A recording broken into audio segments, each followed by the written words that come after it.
Okey, sebelum kewujudan Regimen Askar Melayu Diraja ataupun sekarang panggil RAMD, pihak militeri, pihak ketenteraan yang ada di negara kita adalah tentera British dan juga tentera British India. Jadi melihatkan kepada situasi dan senario ini, ada 4 tokoh daripada golongan istana yang ingin memperjuangkan suatu hak untuk merekrut ataupun menubuhkan suatu regimen ataupun suatu pasukan askar Melayu. Jadi 4 tokoh ini adalah, yang pertama adalah Sultan Alang Iskandar Shah, iaitu Sultan Perak, dan tokoh yang kedua adalah Tuanku Muhammad, iaitu Yang di-Pertuan Besar Negeri Sembilan, dan tokoh yang ketiga adalah Raja Chulan. Raja Chulan ni adalah golongan istana lah, ahli keluarga kerabat daripada Kesultanan Perak. Dan yang keempat adalah Datuk Abdullah, iaitu Undang Luar Rambau daripada Kesultanan ataupun daripada kerabat istana daripada Negeri Sembilan. Jadi keempat-empat tokoh ini pada tahun 1902 telah pun berjuang, telah pun memujuk pihak British selaku penjajah pada ketika itu untuk menubuhkan suatu pasukan askar Melayu.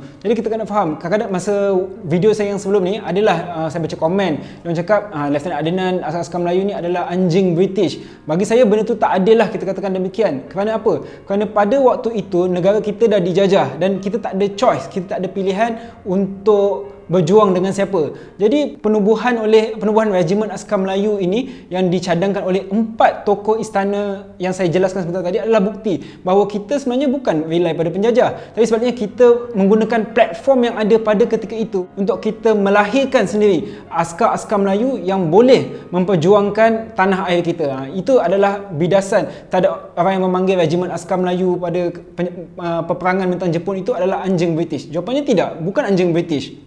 Jadi selepas pujukan daripada Sultan Alang, daripada Tuanku Muhammad, daripada Raja Chulan dan juga daripada Undang Luar Rambau, akhirnya pada tahun 1932 pihak British pada ketika itu telah pun memberikan persetujuan untuk menubuhkan suatu pasukan askar Melayu pada ketika itu. Dan di dalam perundingan berkenaan, pihak British telah menyatakan bahawa pasukan askar Melayu ini akan dilatih dan juga diuruskan oleh tentera British. Jadi pada tahun 1933 dah ada satu penubuhan askar Melayu dah pun berjaya ditubuhkan, dan pasukan ini diberikan nama pasukan percubaan askar Melayu.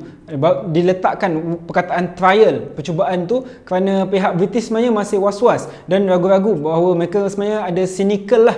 Mereka katakan bahawa sebenarnya orang Melayu ni, askar-askar lelaki-lelaki Melayu ni sebenarnya tak boleh berperang, kerana di pandangan mereka orang Melayu yang dijajah oleh mereka ni adalah golongan yang rendah, golongan yang tidak berkeupayaan. Pada 1 Februari 1933, seramai 25 anak lelaki Melayu telah dipilih sebagai pasukan percubaan askar Melayu Diraja. Jadi 2 tahun selepas itu, selepas kata penelitian dalam 2 tahun, British nampak askar-askar Melayu, 25 orang anak Melayu ini berjaya menunjukkan kualiti, berjaya menunjukkan kelayakan mereka untuk beraksi sebagai seorang askar profesional. Maka mereka katakan sebagai pasukan askar Melayu percubaan tadi adalah berjaya. Jadi oleh itu pasukan tentera British telah pun bersetuju untuk membesarkan lagi pasukan askar Melayu ini, dan ketika itulah seramai 150 orang lagi telah pun berjaya direkrut dan menyertai pasukan askar Melayu Diraja. Dan pada tahun 1938 batalion pertama Regimen Askar Melayu telah pun berjaya ditubuhkan. Dan seperti kita sedia maklum, apa lagi perjuangan